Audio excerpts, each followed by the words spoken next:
Hey everybody, I am Kyron Crocker, aka the Ultimate Nerd 224, and today is Star Wars Day, which is why I decided from now until December 15th, I'm going to review every single Star Wars movie, from the original all the way to Force Awakens.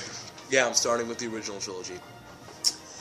Anyways, now Chris Stuckman did this before. He reviewed a movie once a month leading up to Force Awakens. I'm thinking of doing the same thing, only this time with Rogue One. So we're going to start with the original Star Wars from 1977. I'm not calling it Star Wars New Hope, I'm calling it Star Wars because that's what it was when it originally came out. So the plot of the first Star Wars movie is, I'm going to go into full depth of the movie, actually, so there's going to be some spoilers here. Alright, so the movie opens up with this boat. No, a starship. Oh my god, where did that come from? Okay, a starship was in the sky, in space, god, and it's getting away from a Star Destroyer, and then the spaceship ends up in the Star Destroyer, and in this ship, there are rebels, there's C-3PO, and there's R2-D2. So,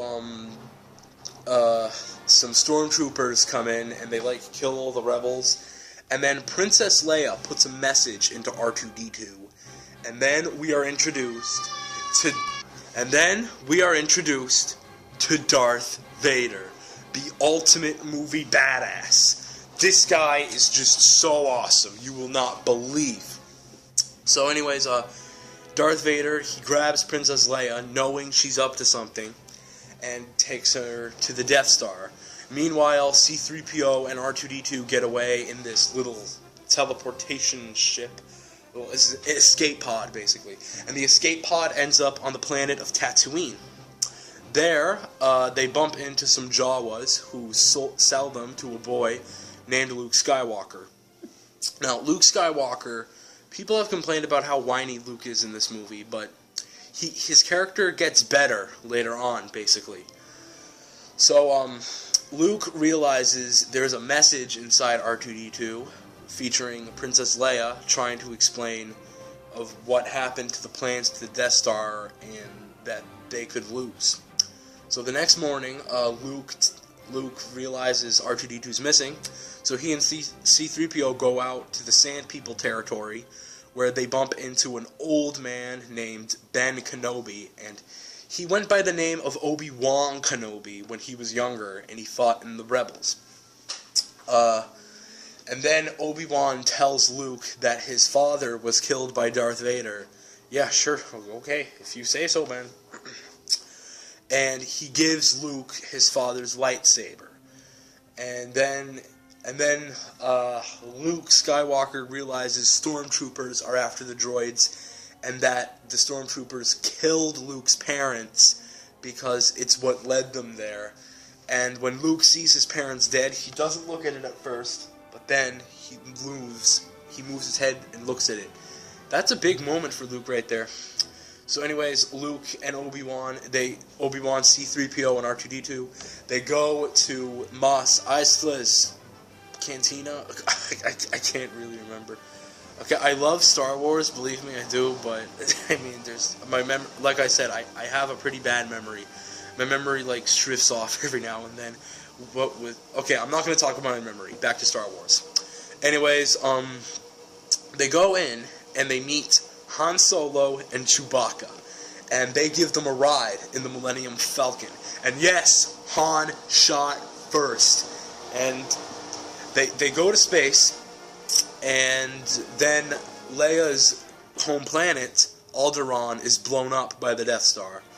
So then they go to the Death Star, and there Han and Luke get in disguises as stormtroopers, and they go off and try to rescue Leia, and they end up in a dumpster, but they eventually get out. A trash compactor. And Obi-Wan faces off with Darth Vader, and while they're escaping the Death Star, Luke shoots one of the stormtroopers, and he makes the Wilhelm scream. the Wilhelm scream. This movie perfected the Wilhelm scream. So, they're able to make it out, but Obi-Wan realizes that he can't go on anymore. He needs to teach Luke the stuff about the Force while in ghost form so he can learn better. So he just stands there, and he lets Darth Vader win. So, after a little battle with some TIE fighters, the Millennium Falcon goes back to the Rebels' home base, and they realize they have to take the Death Star out, thanks to the plans that R2 has. So Luke gets in some X-Wings, in an X-Wing, they all get in some X-Wings, and they go out and they fight the Death Star, and it's really fun to watch. It's just so thrilling and gives you chills. It's just so suspenseful.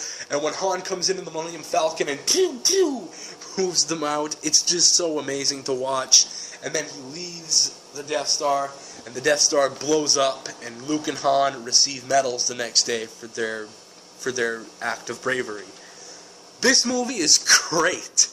This movie was great from the day it came out. Who doesn't love Star Wars? Star Wars has had a big impact on mine and lots of other people's lives. I loved Star Wars growing up. I still love it now.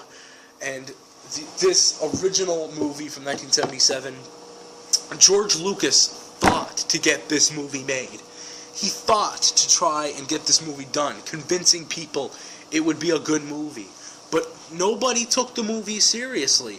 In fact, the only person who did take this movie seriously was Alec Guinness, who plays Obi-Wan Kenobi. But the movie eventually did get made, and it was a huge success. It was the highest grossing film of the 70s. So Star Wars, for me, definitely gets an A+. Okay, I hope you enjoyed my review of the original Star Wars movie. I'll see you next month for my review of The Empire Strikes Back. Oh, it's going to be a great one.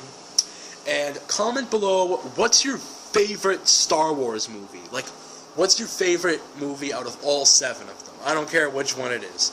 So just comment below your favorite Star Wars movie. Be sure to like, comment, subscribe. Oh wait, you're already going to comment. Okay, like and subscribe. See you later.